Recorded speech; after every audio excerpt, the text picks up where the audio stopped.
Hi, I'm Adam Johns. He's Mark Potash, and welcome to another edition of the Bears Video Mailbag, where we answer your questions from Twitter. All right, Mark, an ugly loss against the Dolphins, and everybody wants to know if Marc Trestman is on the hot seat. So let's try to talk them off the ledge a little bit here.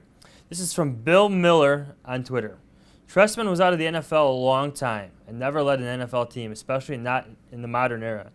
Is he out of his depth here? I don't think he's out of his depth here. I just think he's going through kind of a correction, I think, after what he did last year. I think you brought it up last week about whether the league has caught up with him, and he has to adjust back. You know, he's not really tricking anybody. What he does works, but, you know, just like a hitter versus a pitcher, when the pitchers adjust to you, you've got to adjust back, and that's what he has to do now. And he's really getting a hard lesson in that. The explanations are sounding very much like the Gary Crowton era, where you realize that what he was trying to do wasn't going to work. Trestman's offense works in the NFL. He's got the personnel. It's just up to him to adjust. I think it's way too early to say that that he's not the guy to do what he should do or what he's expected to do or what he even did last year. And I think some of it might just be execution. He may have the right play call, but the players, for whatever reasons, they're miscommunicating out there. We've had Brandon Marshall and Jay Cutler cross hairs.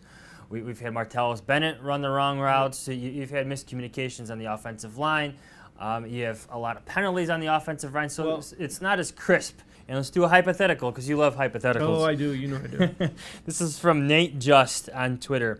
Obviously premature here, but if the Bears win 6 or 7 games, you think Trestman is let go? No, I don't think so at all. There's the Bears are absolutely committed to him.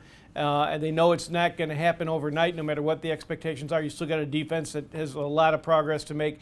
As disappointing as a 6-win season would be, it would not be the end of Marc Trestman. I think it's also important to point out that Cutler is still here for 2 more Absolutely. years. And Trestman was the guy that's supposed to get to Cutler. Cutler was in the meetings that led to the hiring of Trestman, so those two are linked together. They're committed to 3 years of Trestman Cutler, and I don't blame him for not wanting to give up too early. So I think a lot of that talk is definitely premature. I think he's got to come to a recognition of what exactly he has in Jay Cutler. I just don't think in the beginning he realized what we knew from seeing him for 5 years is that he's a guy who's prone to mistakes. It's up to Trestman to find a way to limit those mistakes and maximize what he can do well, and that's what Trestman can do better than Mike Martz or Mike Tice or anybody else. Once he comes to that realization, I think the Bears will be a better team. All right, let's stay with the positional battles here. Let's move on to the positional battles, I should say here. This is from J5 Nelson. What positions do you think the coaches are evaluating relative to making changes with the starters? Well, there's no doubt the linebacker is first and foremost. If they're not thinking making changes with Shea McClellan, I think that's obviously one spot.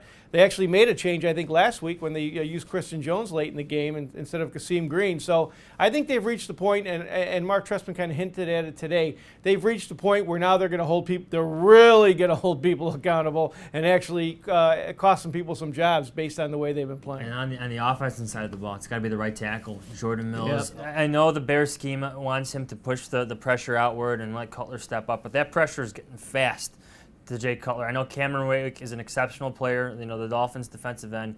He's a Pro Bowler, but it's been an up and down season for Jordan Mills. I have doubts that his foot is really healthy. He just missed a couple days of practice because of it. But Michael Ola, I think, has got a chance to really push Jordan Mills. And just the way Trestman answered the question about that particular situation just leads me to believe that if not this week, pretty soon they're going to be at least inquiring about that change and at least seeing if it can work and seeing if it will work. All right, let's end with this one. This is from Shy City Saito, something like that. I'm depressed. I really thought this was the year, but we look like a 500 team at best.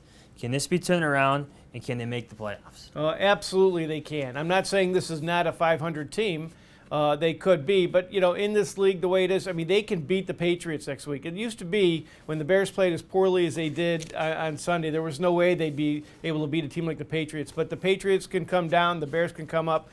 They can win that game. They have a bunch of winnable games in the second half. I think if you looked at the schedule, when it came out initially, I think you'd be happy if the Bears were 4-4 going to the bye week, being that 500 team with the Patriots, the Packers, Cam Newton coming off a good year last year, and just the talented, playoff caliber schedule and the road games. The San Francisco 49ers they had on their schedle. Week 2, you would count that to a loss, but the Bears. It's been almost the opposite. Yeah. If the Bears had lost the games they won and won the games they lost, you wouldn't think anything of it. But I guess the point is this.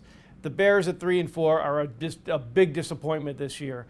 They should be better, especially because of the way their offense is. There's absolute reason to be depressed because it doesn't look good. I think the good news is that the way the league is now, like I said before, you can be disappointing one day and be surprising the next or better the next. So I still think there's hope. This is not like some of those years in previous years, like under Lovey, where they'd get in one of these losing streaks and you knew it was impossible to get out of.